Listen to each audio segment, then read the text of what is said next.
Algebra 1, Lesson 97, Angles and Triangles, Pythagorean Theorem, and Pythagorean Triples. So, let's see here. Angles we need to know. We need to know what a 90-degree angle is. Right? We represent that with a box, or what we would call perpendicular lines, which would actually create 4 90-degree angles. All right, and then we also have to understand the straight angle, which is equal to 180 degrees. Right? And then we have to understand that every single triangle ever, the angles will always add up to 180. So if this is 60 and this is 40, then this one would have to be 80. So 60, 40, 100, 80, 180.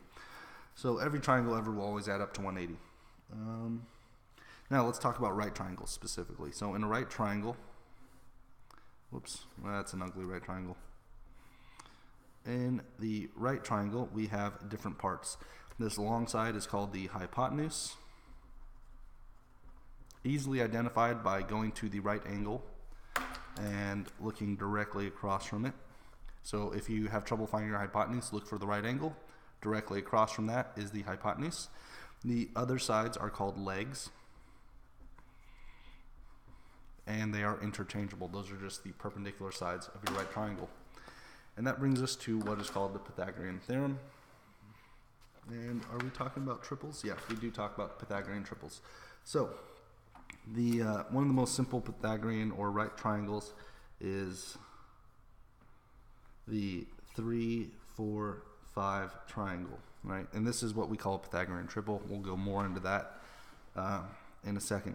But what the Pythagorean theorem says is that if you were to take the legs and square them, that would be equal to the hypotenuse squared. What that means is if I take 3 squared, the first leg, add it to 4 squared, the second leg squared, that will be the same as taking the hypotenuse and squaring it.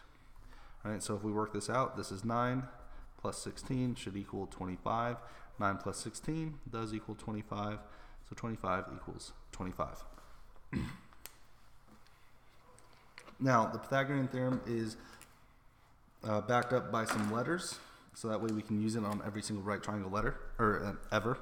And the letters are A, B, and C. C will always be your hypotenuse. So the Pythagorean theorem is written as A squared plus B squared equals C squared. And this is what helps us find missing parts of triangles. And so we're going to learn how to use this on a right triangle.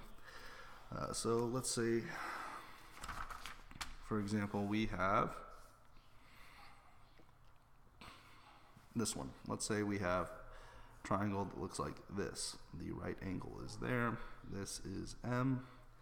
This is 12. This is 8. So our hypotenuse is the letter M. Because we go to our right angle, we draw a line directly across from it, and that is the hypotenuse. So 12 is a leg, 8 is a leg. So to use the Pythagorean theorem, and just so you know, the legs are interchangeable. It doesn't matter which one I make, A or B. I would take 12 squared plus 8 squared, and that will equal M squared, right? So all I did was I changed this to A, B, and then C. Now to figure out the missing part of the triangle, I'm just going to do some math. So 12 squared is 144, 8 squared is 64. 144 plus 64 gives me 208. And now I have to find the square root of both sides.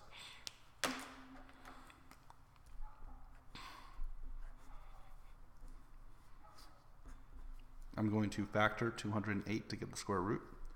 So I've got 2 and 104. That's 2 and 52.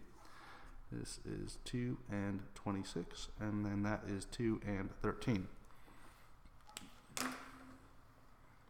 So I look for the pairs. I've got 1 pair 2, 2 pairs 2,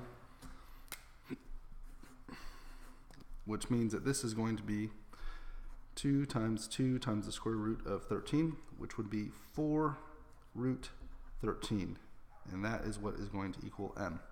So the length of M is equal to 4 root 13. That would be my answer. let's see here.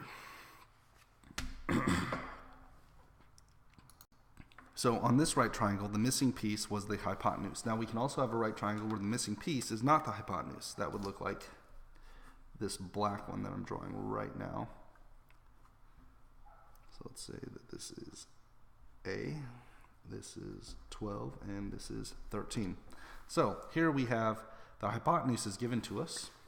We know that it's the hypotenuse because we go to the right angle, we draw an arrow, that's the hypotenuse, but one of the legs is missing. So this is A, this is B, this is C.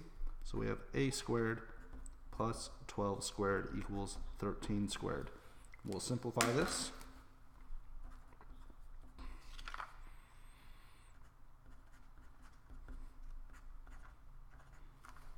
$13 squared is 169. Now we have to subtract 144 from each side.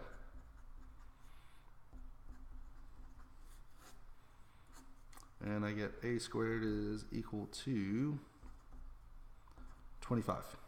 Wait, is that right? Hold on, 9, 4, 5, 2. Yep, 25. So square root of 25 is 5. Square root of A squared is A, so A is equal to 5. And that's the missing piece there. So that's it for Pythagorean theorem. We didn't talk about Pythagorean triples. Maybe we'll go over that in class. But yep, that's it for this lesson. If you have any questions, let me know on Moodle, and I will see you in class.